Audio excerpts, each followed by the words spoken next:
जय Hind, Vande Mataram expose times में आपका स्वागत है। मैं हूं मुनेश श्रीवास्तव। आज हमारे साथ हैं पद्मपति शर्मा जी, जो भारत के जाने माने पत्रकार हैं और राजनीतिक समीक्षक भी हैं। सर, जैसे आपने बताया सारी चीज़ें, वो पाकिस्तान जो है वो फंडिंग करता है आतंकवाद के लिए। तो आपका एक इंटरव्यू मैंने सुना था, उसमें आपने आतंकवाद की शुरुआत और जो पाकिस्तान और भारत का संबंध जो मधुर करने के लिए कुछ ऐसी क्रियाकलाप हुए थे, वहाँ से आपने बताया था कि वहाँ से एक आतंकवाद का एक बीज बोया गया था। उस बारे में थोड़ा बताइएगा। सच्चाई ये है कि इसके पीछे विशुद्ध रूप से क्रिकेट डिप्लोमेसी है। 77 में सरकारें बदल गई जी। इमरजेंसी थोपने वाली श्रीमती गांधी की करारी हार हुई और जनता पार्टी, जिसमें तमाम राजनीतिक दलों ने अपना विलय किया था, जिसमें जनसंघ ने भी विलय किया था, संगठन कांग्रेस, समाजवादी पार्टी, तमाम पार्टियों ने अपना विलय कर लिया था। तो वो जो सरकार थी वो दक्षिण पंथ की थी और इसने क्या किया था, जियाउल हक ने जो है भुट्टो को गिरफ्तार कर लिया था, काल कोठरी में डाल दिया था, बाद में उसको फांसी भी दी। इसको भुट्टो के मुद्दे पर, क्योंकि भुट्टो ने बहुत गाली दी थी भारत को, यूएनए में कहा था कि हम भारतीय कुत्तों से हजारों साल तक लड़ते रहेंगे, और कुछ ही दिनों के बाद 16 दिसंबर को जब बांग्लादेश का विलय होता है और उसके बाद फिर भुट्टो जो प्रधानमंत्री थे आते हैं और वो गिड़गिड़ाते हैं कुत्ते की तरह से इंदिरा जी के सामने शिमला में, और वहां पर वो जब श्रीमती गांधी कहती हैं कि भाई आपकी 93,000 की फौज हमारे कब्जे में है, तो अब कश्मीर का जो है फैसला कर लीजिए, आइए इसी पर हो जाए। तो कहा कि अगर हम अभी करेंगे तो हमें मार डालेगी पब्लिक, मैं 4 महीने के बाद कर दूंगा। वो 4 महीना कभी लौट के नहीं आया, क्योंकि ये पाकिस्तान के पास 2 चीजें हैं, झूठ और उसके भिखारी। ये 2 जो है उसकी पहचान बन चुकी है। झूठ बोलना, हर मोर्चे पर झूठ बोलना, गलत बोलना, और भिखारी तो जानते ही यहाँ के रोज निकाले जा रहे हैं। जहां जाते हैं वो खुद जब उनका प्रीमियर जो है प्राइम मिनिस्टर कटोरा लेके जाता है, घूमता है, जहां भी जाता है तो वो दौरा नहीं होता है, वो भीख होती है, भीख मांगने जाता है। और वैसे ही भिखमंगे वहां खड़े रहते हैं। जो आपके जो हज यात्रा है उसमें आप देखिएगा कि हजारों की संख्या में, और सऊदी अरब रोज उनको निकाल रहा है, तमाम यूएई भी निकाल रहा है, और हर जगह हरे पासपोर्ट की जो पहचान है वो हमेशा शक की नजरों से देखी जाती है। आप राजनयिक भी हो तब भी नंगा झोली होगी और भ्रकुटी चल जाती है। नीला पासपोर्ट उसको सैल्यूट करते हैं। ये फर्क है भारत और पाकिस्तान के बीच में, और पाकिस्तान इसको कभी समझ नहीं सकता। वो भारत से बराबरी करने की कोशिश करता है। तो जहां तक सवाल है कि ये जो टीआरएस का जो मामला है, ये बहुत सही है कि ये इस तरह से नाम बदला गया कि कहीं इसके अंदर, अब लश्कर तोयबा एक बहुत बड़ा पवित्र नाम है, जैश-ए मोहम्मद पवित्र नाम है, तो जब इसका नाम आता है तो लोगों की भ्रष्टी चल जाती है।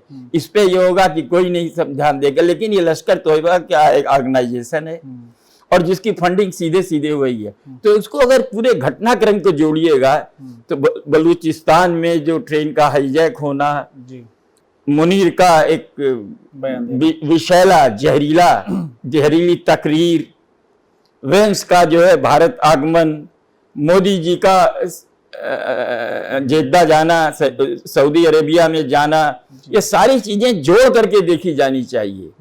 और अगर आप जोड़ के देखेंगे तो आपको इसका उत्तर अपने आप मिल जाएगा। और फिर ये 2 राय नहीं है, मैं तो बार बार कहूंगा कि कश्मीर पर ही ये चोट नहीं की गई है, ये वैश्विक धरातल पर एक बहुत बड़ी चेतावनी है, बहुत बड़ी चेतावनी है। और हर राष्ट्र को अब समझ जाना चाहिए। देखिए, चीन को छोड़ दीजिए और पाकिस्तान को छोड़ दीजिए, तो सबने जो है इसको बुरी तरह से भर्त्सना की है और इसको कोसा है। और फ्रांस तो खुद ही सबसे ज्यादा परेशान है। पूरा यूरोप सर, पूरा यूरोप, और फ्रांस में सबसे ज्यादा आबादी इनकी है, और ये गए थे रिफ्यूजी बन के।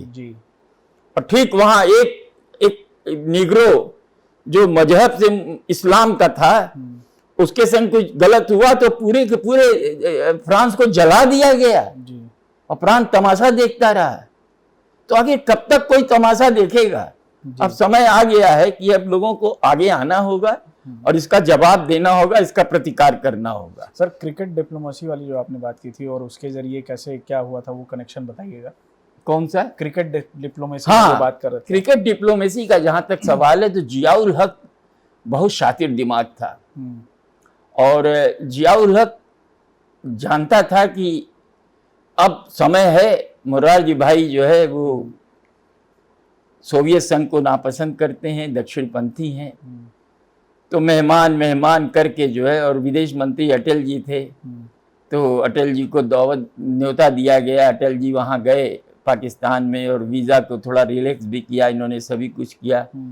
तो इन्होंने कहा कि भाई 1961 के बाद से जो है क्रिकेट 16 साल तक बंद रही है, 262 तक, तो इसको क्रिकेट को शुरू किया जाए। लेकिन इसके पीछे एक बहुत बड़ी साजिश थी।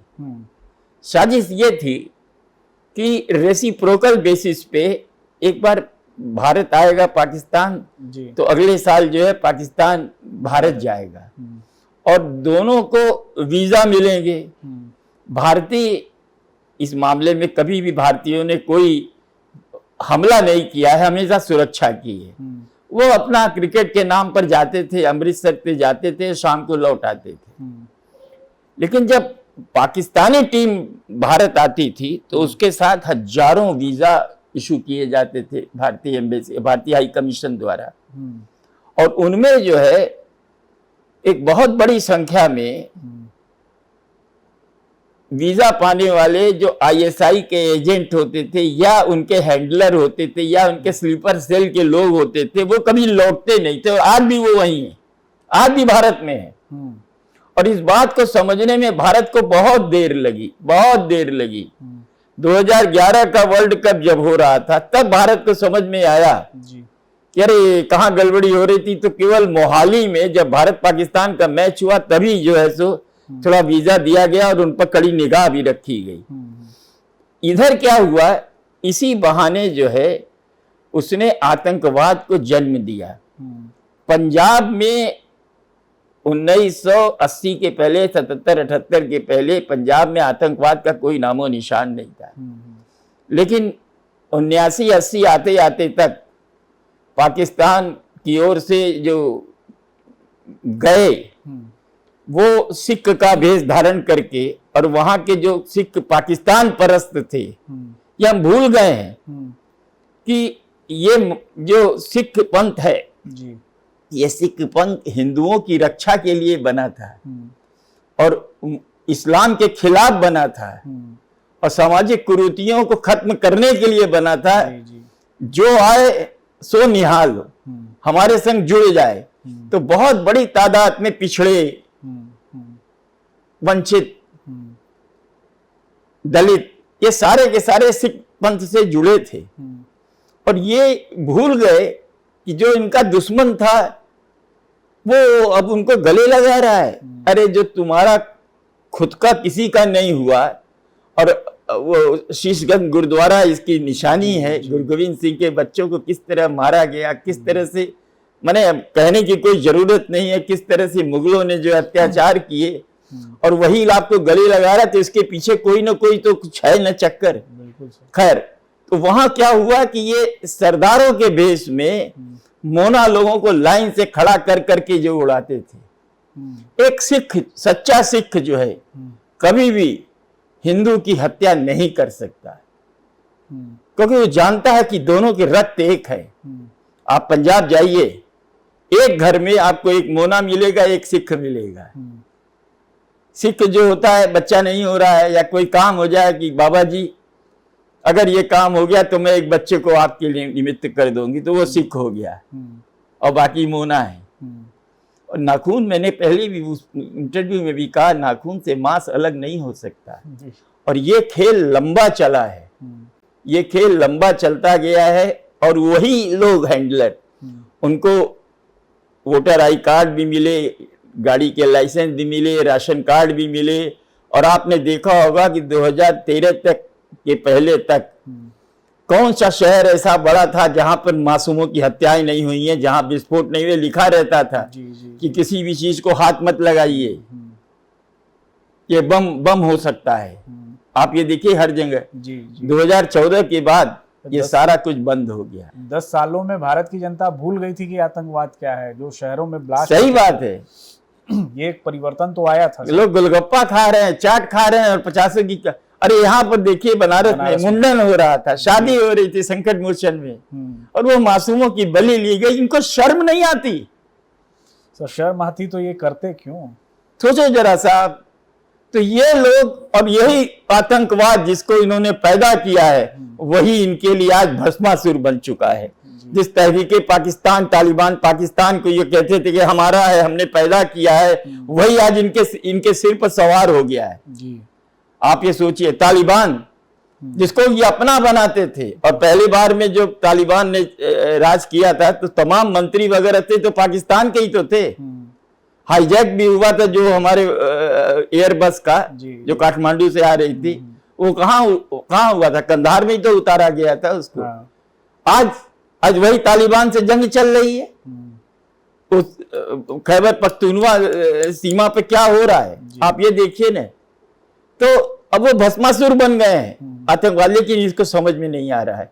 इनको एक ही चीज समझ में आ रहा है कि कश्मीर के मुद्दे को उछालते रहो और लोगों की भावनाओं से खेलते रहो और गैर इस्लामिक लोगों के खिलाफ जहर भरते रहो, उनका ब्रेन वॉश करते रहो, आतंकवादी बनाते रहो, और उनको, अरे तुम्हारे लड़के क्यों नहीं मरते जी? वो गरीब बच्चे मरते हैं।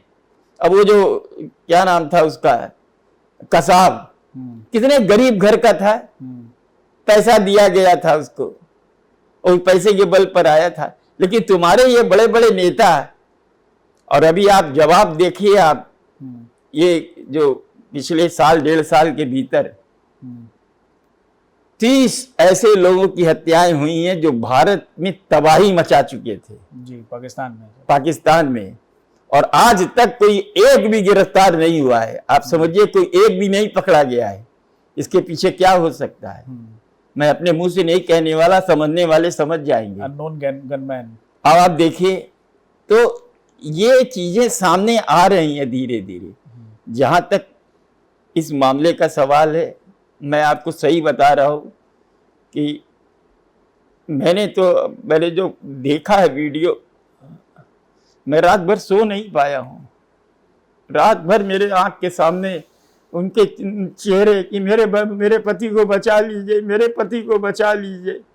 और एक आदमी कह रहा है कि नहीं घबराने की जरूरत नहीं। मैं तो मानता हूं कि रैकी हुई है इसकी, बिल्कुल सर। 1 से लेके 7 तारीख के बीच में इंटेलिजेंस की रिपोर्ट भी थी, लेकिन ये नहीं मालूम था कि कहाँ होगी, किस तरह से होगी। ये हुआ था कि होगा। तो आप ये सोचिए कि जब रैकी हुई है तो इनके मददगार तो वहां होंगे ना, बिल्कुल होंगे सर। उन पर भी कार्रवाई होनी चाहिए।